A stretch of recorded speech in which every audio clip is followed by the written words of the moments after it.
perfect 10-0 season.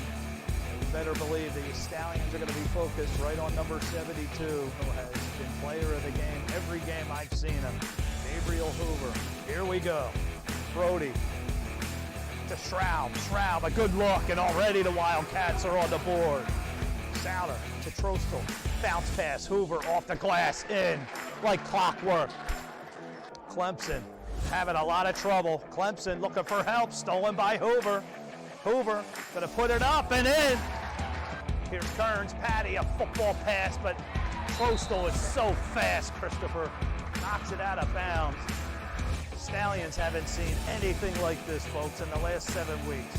They are going to need to make adjustments and make them fast. Hoover, bounce pass to Souter underneath, and Brody puts it in to extend the lead to 8. Just under 2 minutes to go in the first. Coach Starr calling for a carry. Not going to get it. Souter buries one from 15 feet. 14th foul. There's Fig Kearns off the glass, and the Stallions are on the board. Kearns ahead for Clemson. Xavier, what a shot! And that's going to be it. Souter at the buzzer. So after 1 quarter of play, Wildcats 13, Stallions 4. Hoover, a long football pass for Stroud. Freeman has it. Ali got it to Trostel. He's going to pull the trigger, and he hits it! Back out to Stroud. Stroud into the lane, shoots it off the glass. Hoover there for the putback. And they're not boxing him out. When you don't box out, the tallest player wins. Starr wings it inside for Zimmerman. Zimmerman underneath, and Grant lays it in. Very patient team, very selective about their shots. Souter into the lane, missed off the glass. Hoover, the putback again. Stroud around, no good. Hoover, the rebound, fouled, and it counts. Gabriel Hoover right now is dominating the Stallions underneath. Well, the Wildcats just look completely in control right now. Jackson, Stroud from the foul line. Clemson underneath. Xavier. 58 seconds to go in the half. Souter, Romero, wide open. Rodrigo. The Wildcats are not missing.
Oh, we have a three-point attempt, a successful three-point attempt by Aiden Hoffman.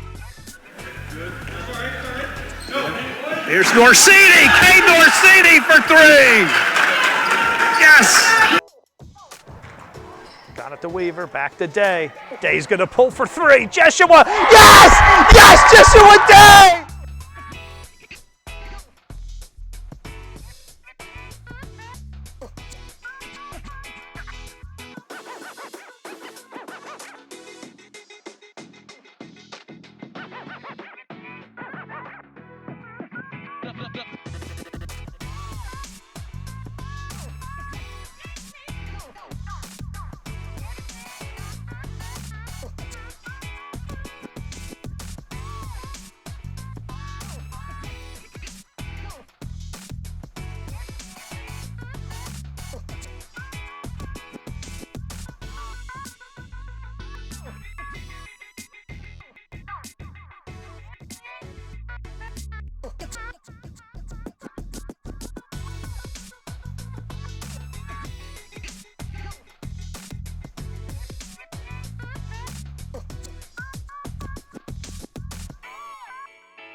Thank you.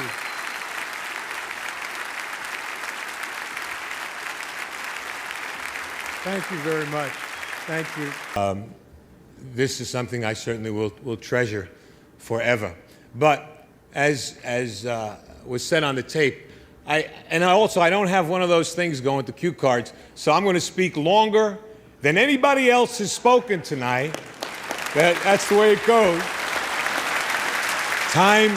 Time is very precious to me. I don't know how much I have left, and I have some things that I would like to say. Hopefully, at the end, I'll have something that will be important to other people too. But I can't help it. Now when I'm fighting cancer, everybody knows that. And people ask me all the time about how you go through your life and how's your day. And nothing has changed for me. As Dick said, I'm a very emotional, passionate man. I can't help it. That's being the son of Rocco and Angelina Valvano. That just comes with the territory, right? We hug, we kiss, we love. And when people say to me, how do you get through life or each day, it's the same thing. To me, there are three things we all should do every day. If we do this every day of our life, you're going to have, what a wonderful, number one is laugh. You should laugh every day. Number two is think. You should spend some time in thought. And number three is you should have your emotions moved to tears. Could be happiness or joy. But think about it. If you laugh, you think, and you cry, that's a full day. That's a heck of a day. You do that 7 days a week, you're going to have something special. And so, I can't help. I rode on the plane up today with Mike Krzyzewski, my good friend and a wonderful coach, but people don't realize he's a 10 times better person than he is a coach, and we know he's a great coach. He's meant a lot to me in these last 5 or 6 months of my battle. But when I look at Mike, I think we competed against each other as players. I coached against him for 15 years, and I always have to think about what's important in life is to think, to me, of three things: where you started, where you are, and where you're going to be. Those are the three things that I try and do every day. And, you know, when I think about getting up and giving a speech, I can't help it. I have to remember the first speech I ever gave. I was coaching at Rutgers University. That was my first job. That's wonderful. And I was the freshman coach. That's when freshmen played on freshman teams. And I was so fired up about my first job. I see Lou Holtz, Coach Holtz here. What was it like the first job you had, right? The very first time you stood in the locker room to give a pep talk. That's a special place, the locker room, for a coach to give a talk. So my idol as a coach was Vince Lombardi. And I read this book called Commitment to Excellence by Vince Lombardi. And in the book, Lombardi talked about the first time he spoke before his Green Bay Packer team in a locker room. They were perennial losers. And I'm reading this, and Lombardi said he was thinking, should it be a long talk, a short talk? But he wanted to be emotional. He said, be brief. And this is what he did. Normally you get in a locker room, 25 minutes, a half hour before the team takes the field.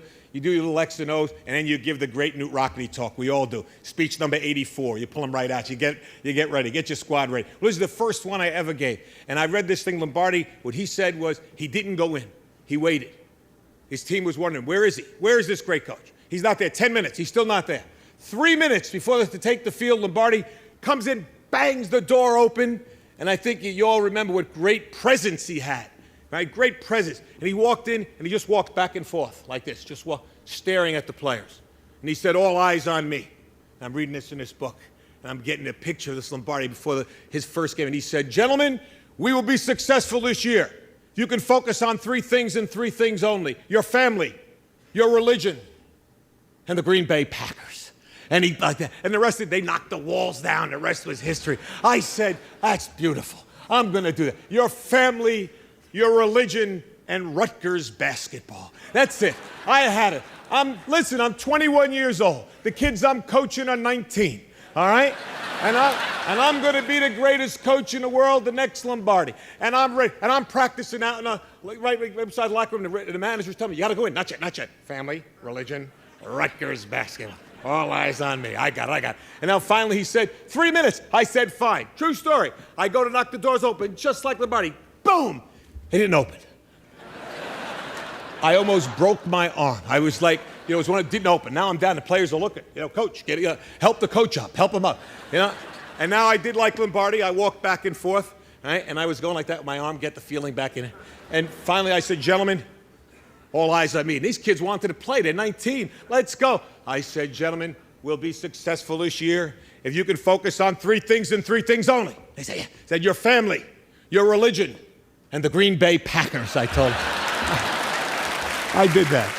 I remember that.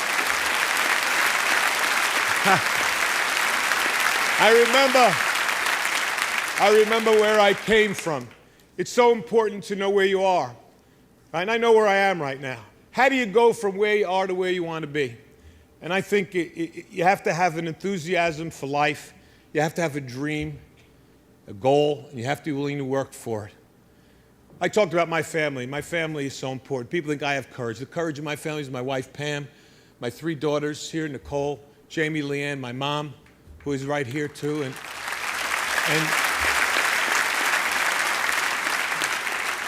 that screen is flashing up there 30 seconds like I care about that screen right now, huh?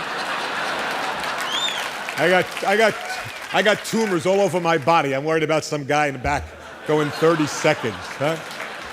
You got a lot. Hey, phenomenal, buddy. You got a lot.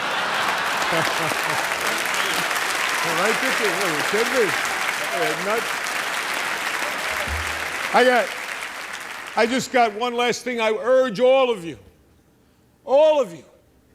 to enjoy your life, the precious moments you have, to spend each day with some laughter and some thought, to get your emotions going, to be enthusiastic every day. And Ralph Waldo Emerson said, nothing great can be accomplished without enthusiasm, to keep your dreams alive in spite of problems, whatever you have, to be able to work hard for your dreams to come true, become a reality. Now I look at where I am now, and I know what I want to do. What I would like to be able to do is to spend whatever time I have left and to give and maybe some hope to others. All right? Arthur Ashe Foundation is a wonderful thing. And AIDS, the amount of money pouring in for AIDS is not enough, but it is significant. But if I told you it's 10 times the amount that goes in for cancer research. I also tell you that 500,000 people will die this year of cancer. And I also tell you that 1 in every 4 will be afflicted with this disease. And yet, for somehow, we seem to have put it in a little bit of the background. I want to bring it back on the front table. We need your help. I need your help. We need money for research. It may not save my life. It may save my children's lives. It may save someone you love. And it's very important. And ESPN has been so kind to support me in this endeavor and allow me to announce tonight that with ESPN's support, which means what? Their money and their dollars, and they're helping me, we are starting the Jimmy V Foundation for Cancer Research.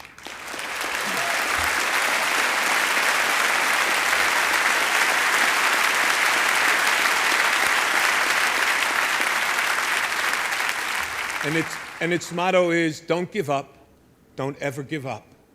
And that's what I'm going to try to do. Every minute that I have left, I will thank God for the day and the moment I have. And if you see me, smile and maybe give me a hug, because that's important to me too.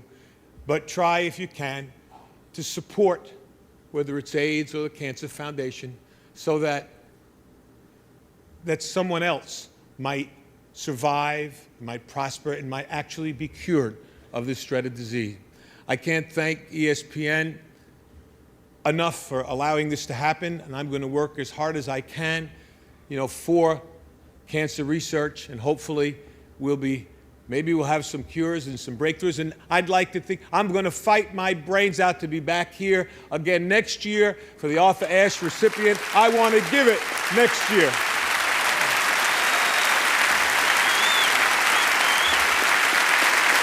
I know I've got to go.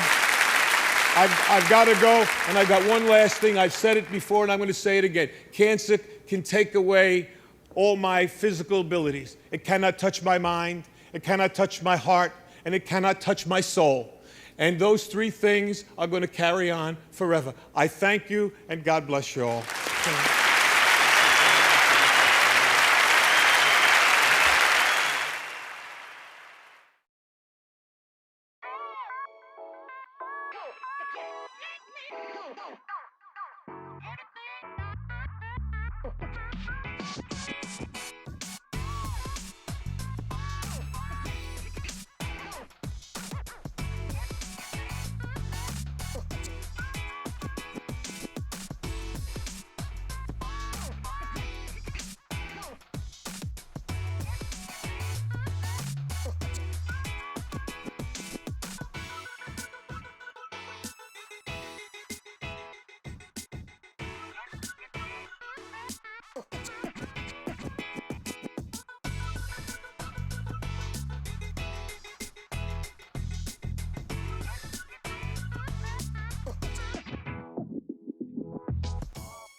Time is very precious to me. I don't know how much I have left.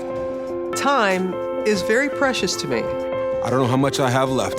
And I have some things I'd like to say. Think about it. If you laugh, you think, and you cry, That's a full day. That's a good day. I urge all of you to enjoy your life, the precious moments you have. To spend each day with some laughter and some thought. to be enthusiastic every day. We need your help. I need your help. It may save someone you love. The Jimmy V Foundation for Cancer Research. Its motto is, Don't give up. Don't ever give up. I've got to go, and I've got one last thing. I've said it before, and I'm going to say it again. Cancer can take away all my physical abilities. It cannot touch my mind, It cannot touch my heart. and it cannot touch my soul. Those three things are going to carry on forever. I thank you, and God bless you all.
Go!